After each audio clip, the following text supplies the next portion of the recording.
அன்பின் பிதாவே, இந்த காலை வேலைக்காக உமக்கு நன்றி செலுத்துகிறோம்.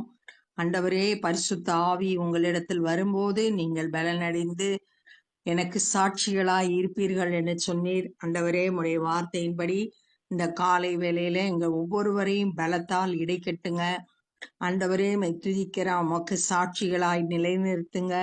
இந்த நாளின் வேத தியானத்தை எங்களுக்கு ஆசீர்வதித்து தாங்க. நேசிக்கிற இயேசு கிறிஸ்துவின் இனிய நாமத்தில் கேட்கிறோம் பிதாவே, ஆமென். லூக்கா 17வது அதிகாரம் 11வது வசனம்.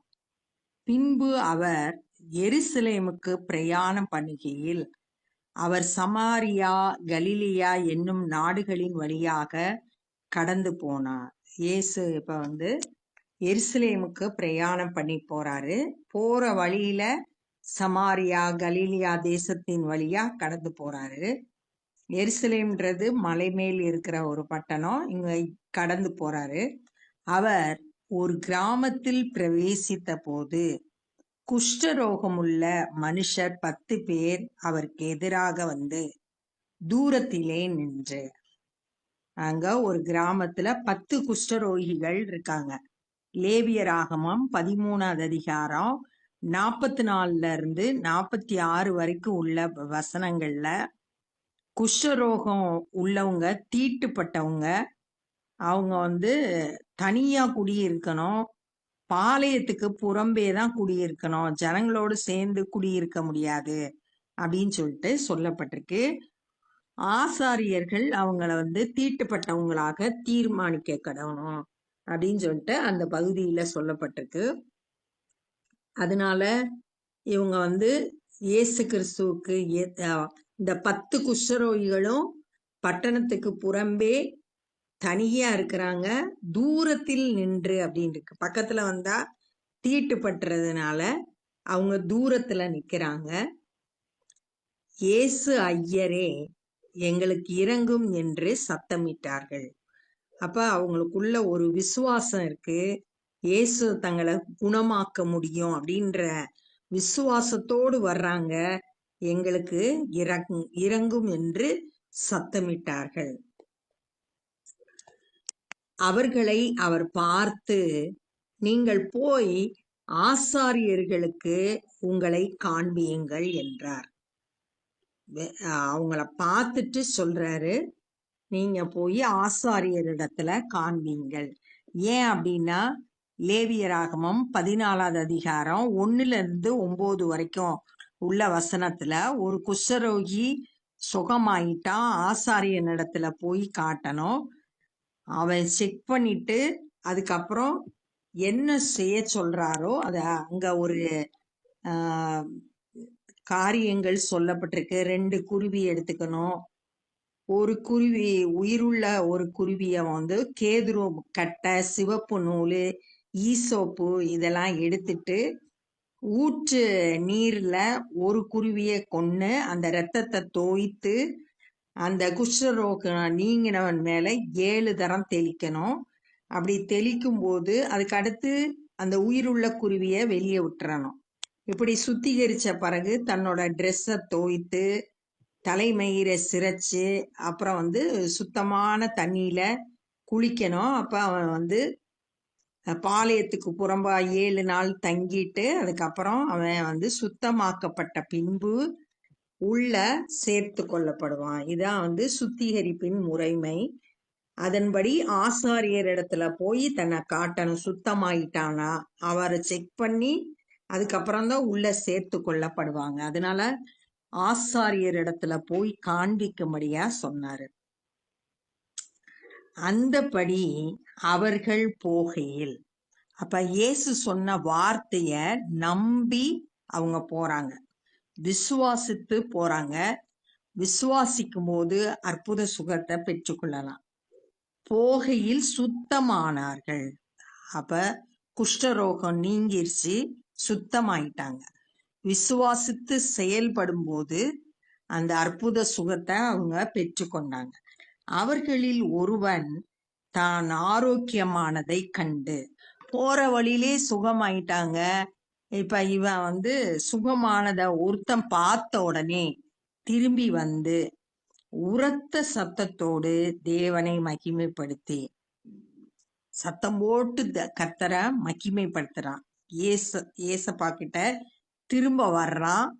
சுகமான உடனே சுகமாக்கின இயேசுவை தேடி வந்து சத்தம் போட்டு தேவனை மகிமைப்படுத்தி, அவருடைய பாதத்தருகே முகங்குப்புற விழுந்து, தன்னை தாழ்த்தி முகங்குப்புற விழுந்து அவருக்கு ஸ்தோத்திரம் செலுத்தினான். இயேசுவுக்கு நன்றி செலுத்தினான். அவன் உள்ளம் நன்றியால நிரம்பி இருக்கு. இவ்வளவு நாள் நான் புறம்பே இருந்தேன், இயேசு என்னை சுகமாக்கிட்டாரு அப்படின்னு சொல்லிட்டு நன்றியோடு ஆண்டவரை துதிக்கிறான். அவன் சமாரியனாய் இருந்தான். அவன் சமாரியன், யூதர் கிடையாது, சமாரியன். அப்பொழுது இயேசு, சுத்தமானவர்கள் 10 பேர் அல்லவா, மற்ற 9 பேர் எங்கே? 10 பேர் சுகமானாங்க, ஆனா ஒருத்தன் தான் நன்றியோடு திரும்ப வந்தான். இயேசு கேட்கிறாரு, 10 பேர் சுகமானாங்களே, மீதமுள்ள 9 பேர் எங்கே அப்படின்னு சொல்லிட்டு கேட்கிறார். அப்ப நன்றி சொல்றத அவர் நம்ம கிட்ட இருந்து எதிர்பார்க்கிறார். நம்மளும் ஆண்டவரிடத்துல இருந்து நன்மைகளை பெற்றுக்கொள்ளும் போது அவருக்கு நன்றி சொல்றவங்களா இருக்கணும். தேவனை மகிமைப்படுத்துகிறதற்கு இந்த அந்நியனே ஒழிய மற்றொருவனும் திரும்பி வர காணோமே என்று சொல்லி, தேவனை மகிமைப்படுத்துறதுக்கு, ஆண்டவரை உயர்த்துறதுக்கு இவன் ஒருத்தன் தான் என்ன செஞ்சிருக்கான், அந்நியன். இவன் யூதர் கிடையாது, புறஜாதியின. அவன் தான் திரும்பி வந்திருக்கான், வேற யாரும் 9 பேரும் திரும்பி வரலையே அப்படின்னு சொல்றார். சொல்லி அவனை நோக்கி, நீ எழுந்து போ, உன் விசுவாசம் உன்னை ரட்சித்தது என்றார். எழுந்து போன்னு சொல்லிட்டு, உன் விசுவாசம் உன்னை ரட்சித்தது. இப்ப முதல்ல அவன் சரீர சுகத்தை பெற்றுக்கொண்டான். இப்ப அவனுக்குள்ள உள்ளான மாற்றம், ஆவிக்குரிய ரட்சிப்பை பெற்றுக்கொள்றான். முதல்ல சரீர சுகத்தை பெற்றுக்கொண்டான். இப்ப விசுவாசத்தோடு ஆண்டவருக்கு நன்றி சொல்லி ஆண்டவர்கிட்ட மறுபடியும் வந்தபோது அவன் ஆவிக்குரிய ரட்சிப்பை பெற்றுக்கொள்றான். உன் விசுவாசம் உன்னை ரட்சித்தது. மற்றவங்க சரீர சுகத்தை பெற்றுக்கொண்டு அப்படியே கடந்து போயிட்டாங்க. ஆனா இவன் ஆவிக்குரிய சுகத்தை பெற்றுக்கொண்டான். தேவனுடைய ராஜ்யம் எப்பொழுது வரும் என்று பரிசேயர் அவரிடத்தில் கேட்டபோது, அவங்க எல்லாம் எதிர்பார்த்தாங்க தேவனுடைய ராஜ்யம், இயேசு கிறிஸ்து ராஜாவா இருப்பாரு, அவருடைய ஆளுகை வரப்போகுது அப்படின்னு அவங்க எதிர்பார்த்திருந்தாங்க, காத்திருந்தாங்க. அதனால பரிசேயர் கேட்கிறாங்க, எப்ப வரும் உங்களுடைய ராஜ்யம், தேவனுடைய ராஜ்யம் எப்பொழுது வரும் என்று கேட்டாங்க. அவர்களுக்கு அவர் பிரதியுத்தரமாக, தேவனுடைய ராஜ்யம் பிரத்யட்சமாய் வராது, வெளியரங்கமா வராது, இதோ இங்கே என்றும் அதோ அங்கே என்றும் சொல்லப்படுகிறதற்கு ஏதுவாயிராது. இங்க வந்துருச்சு அங்க வந்துருச்சு அப்படின்றது அப்படி சொல்ல முடியாது. இதோ தேவனுடைய ராஜ்யம் உங்களுக்குள்ளே இருக்கிறது. தேவனுடைய ராஜ்யம் ஒவ்வொருவருக்குள்ளும் இருக்கு. இயேசு கிறிஸ்து ஒரு உள்ளத்துக்குள்ள வரும்போது தேவனுடைய ஆளுகைக்கு உட்பட்டவங்களா இருக்கும். அது பரிசுத்த ஆவியினால நமக்குள்ள ஒரு உள்ளான மாற்றத்தை ஏற்படுத்துது. தேவனுடைய ராஜ்யம் அவருடைய ஆளுகைக்கு உட்படும் போது, ரோமர் 14:17 சொல்லிருக்கு, தேவனுடைய ராஜ்யம் புசிப்பும் குடிப்பும் அல்ல, அது நீதியும் சமாதானமும் பரிசுத்த ஆவியினால் உண்டாகும் சந்தோஷமாய் இருக்கிறது. தேவனுடைய ராஜ்யம் ஒரு மனுஷனுக்குள்ள வரும்போது பரிசுத்த ஆவியானவர் மூலம் உள்ளான மாற்றம் ஏற்பட்டு அவன் நீதிமான் ஆக்கப்படுகிறான்.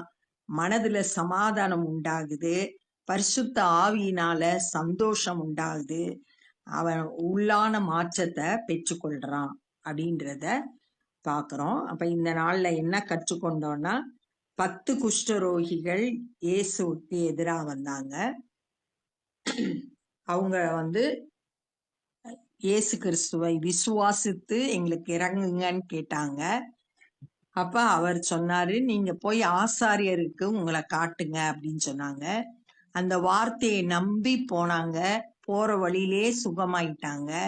அந்த சுகமானதை பார்த்த ஒரு குஷ்டரோகி திரும்பி வந்து ஆண்டவரை மகிமைப்படுத்தி அவரோட பாதத்துல முகங்குப்புற விழுந்து தன்னை தாழ்த்தி ஆண்டவருக்கு நன்றி செலுத்தினா. அவன் சமாரியன், புறஜாதியான். ஆனா ஆண்டவர் கேட்கிறாரு, 10 பேர் சுகமானாங்களே, ஒருத்தன் தான் நன்றி சொல்றான், மற்ற 9 பேர் எங்கே அப்படின்னு சொல்லிட்டு கேட்டாரு. அதுக்கப்புறம் அவனை பார்த்து, திரும்பி வந்தவனை பார்த்து, உன் விசுவாசம் உன்னை ரட்சித்ததுன்ற சொன்னாரு. அவனுக்குள்ள ஆவிக்குரிய ரட்சிப்பு உண்டாயிற்று அப்படின்னு சொல்லிட்டு பார்த்தோம். சரீர சுகம் மாத்திரம் அல்ல, ஆவிக்குரிய சுகத்தையும் பெற்றுக்கொண்டு திரும்பி போனான். அடுத்து பரிசேயர் கேக்குறாங்க, தேவனுடைய ராஜ்யம் எப்ப வருது அப்படின்னு கேக்குறாங்க. அது இங்கே இருக்கு அங்க இருக்குன்னு சொல்ல முடியாது. இந்த தேவனுடைய ராஜ்யம் உங்களுக்குள்ள இருக்கு. தேவனுடைய ஆளுகை இயேசு கிறிஸ்து ஒரு மனுஷனுக்குள்ள வரும்போது உள்ளான மாற்றத்தை பெற்றுக்கொள்றான். நீதி, சமாதானம், சந்தோஷத்தை பெற்றுக்கொள்றான் அப்படின்றத இந்த நாள்ல தியானிச்சோம். இப்ப நம்ம ஜெபம் பண்ண போறோம்.